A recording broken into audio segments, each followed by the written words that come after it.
Hi friends, Odia spice trail channel को आपको स्वागत जनाऊँगी।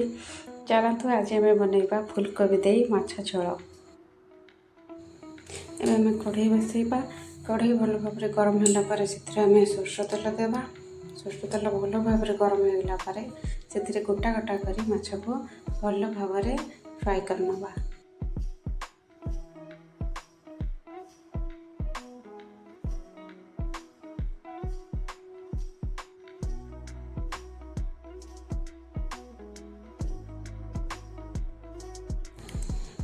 एबे हमर माछ भल भाव भाजी हो जाए अन्य पात्र को काढ़ी नेबा। एबे आम कढ़ई आउ टिके तेल नहीं ताको कोबी और आलू को भल भाव 2 ରୁ 3 मिनट पर्यंत भाजी नेबा।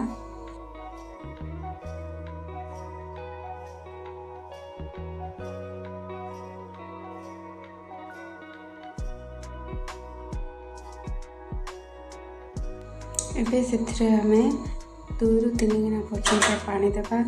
से हलदी और लुण ऐड करनेबा।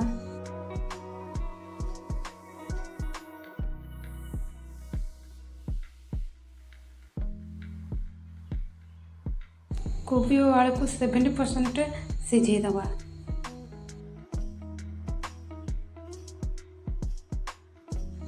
एबे आमे ताको अन्य एक पात्र को काढ़ी नेबा। एबे मसाला प्रस्तुत करने पाई अल्प टिके तेल नहीं जावा।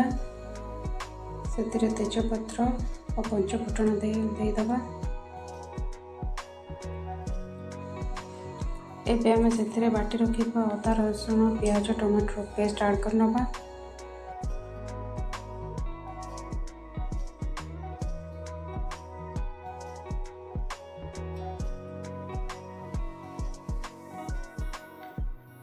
एबे से आमे हल्दी गुंड लंका गुंड जीरा गुंड धनिया गुंड पकई भल भाव 4 ରୁ 5 मिनट पर्यंत कषिदबा।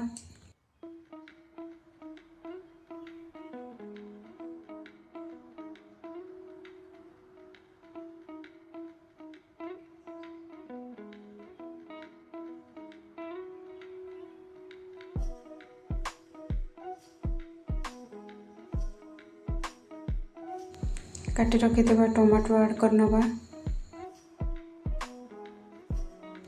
अल्प टिके पानी दे ताको 2 ରୁ 3 मिनट पर्यंत भल से कषि नबा। एबे हमर मसाला भल भाव कषि सारी।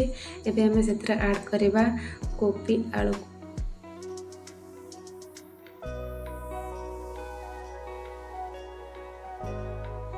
एबे से गोटे गिना पानी दे ताको भल घोड़ई नबा।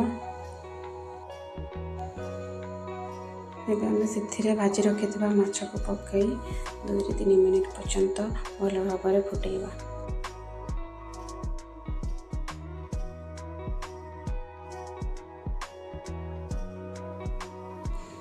भाव प्रस्तुत हो गला कोबी माछ झोल।